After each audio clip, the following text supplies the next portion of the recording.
అరే నా జీవితంలో ఇంటిగ్రేషన్స్ కానీ డెరివేటివ్స్ ట్రిగ్నోమెట్రీ వాడతానరా, మరి ఎందుకురా నేను ఇవి చదవాలి?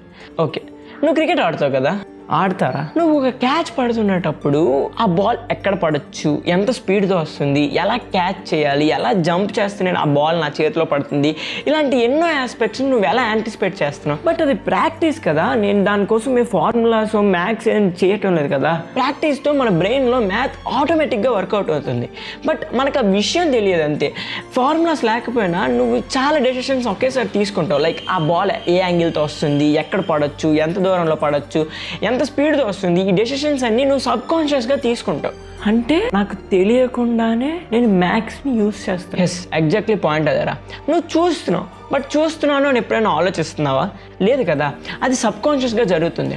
మ్యాథ్స్ కూడా అంతే. దాని మెయిన్ పర్పస్ సమ్స్ని సాల్వ్ చేయాలి, బంచ్ ఆఫ్ ఫార్ములాస్ని గుర్తుపెట్టుకోవడానికి కాదు, నీకు రైట్ డెసిషన్స్ తీసుకోవడానికి, రైట్ క్వశ్చన్స్ అడగడానికి, ప్యాటర్న్స్ని అబ్జర్వ్ చేయడానికి, మన వరల్డ్ని ఒక కొత్త పర్స్పెక్టివ్లో చూడడానికి హెల్ప్ చేస్తుంది. And that is necessary.